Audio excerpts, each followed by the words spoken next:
I really wish I could have told myself this when I first graduated. I didn't even know what I wanted to do, yet I kept comparing myself to what everyone else was doing and where they were working. I think it takes some time for us to realize what we actually want.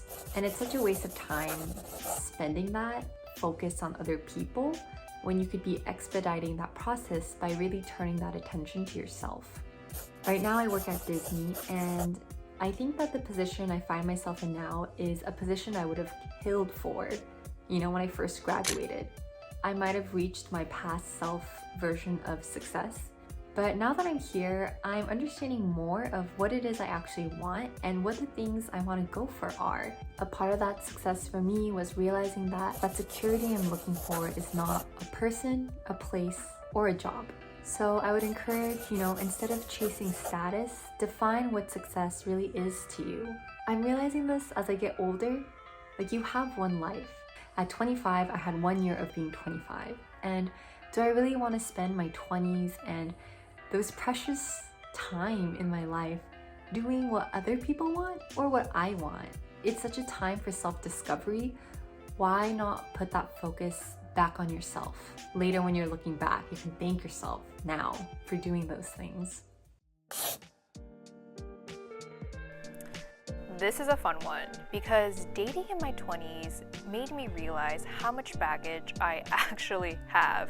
And what helped me realize this when I started seeing the same issues pop up in different relationships with very different people.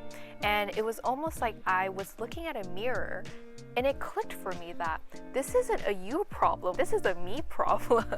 And I was lugging around my emotional baggage like my favorite purse into these relationships, and it was harming the people that I actually cared about during that time.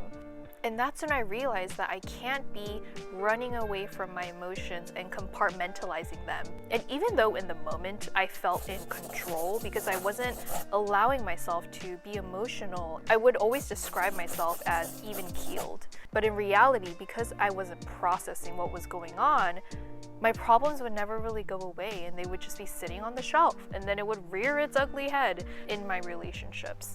Emotions are not that scary, and to approach them with more of a curiosity rather than fear. Because at the end of the day, my baggage doesn't only affect me, but it affects the people around me.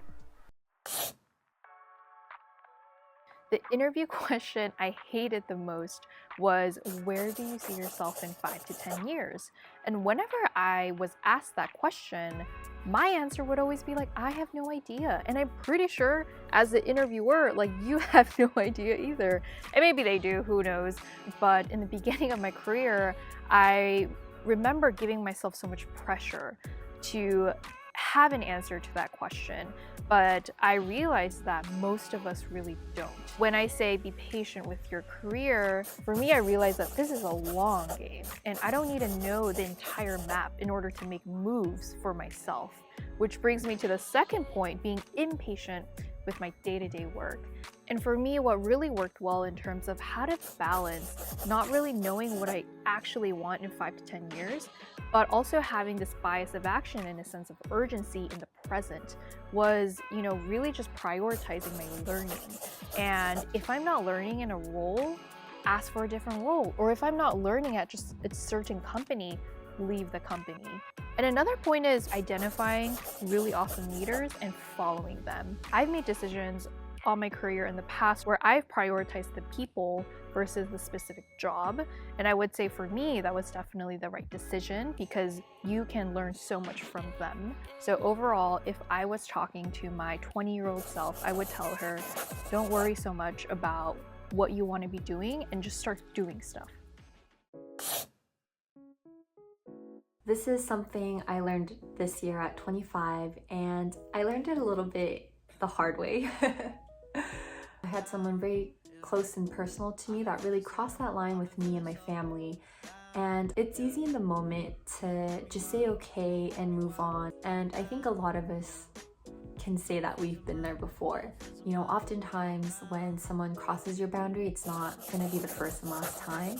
So it's better to nip these in the bud and just tackle them head on. I guess first and foremost, you need to know what your boundaries are. So you need to understand what makes you feel uncomfortable, what things prohibit you from putting yourself first. And another is learning how to speak up for yourself and communicate those boundaries to the people in your life, especially ones that are closest to you.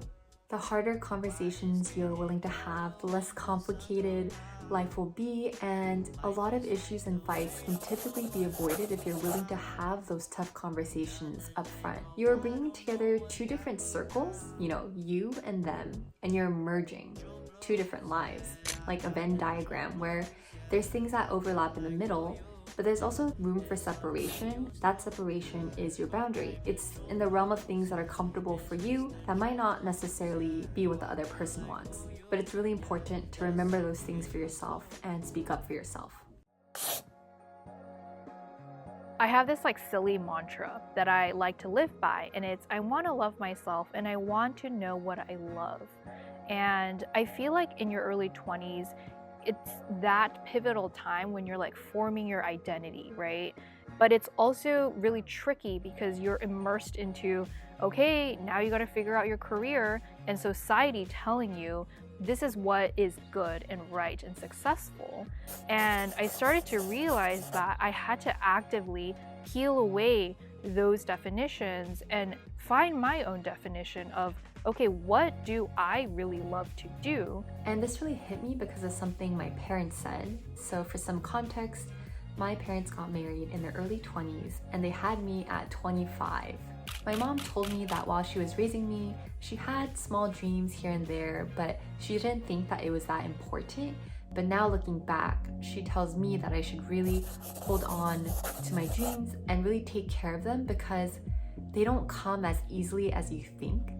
And it's really important to, nurture and grow these to see what they could become. And a promise I want to make to myself is to never stop looking to learn things, learn what I enjoy, and try them. And I think a big part of that also forms into having an identity even outside of work. I would say the first 1 or 2 years out of college, I was just working all the time, and I remember thinking to myself, what do I do outside of work? And going to the bar with some friends. And that's when I realized that, no, I want to find things that I truly love and enjoy. And knowing what you love is so crucial because it's almost like investing, right? Investing, they always say diversify your assets. And I feel like in the same way, it's you're diversifying your identity. I guess to put it simply, don't forget to have fun, right? Learn more about yourself.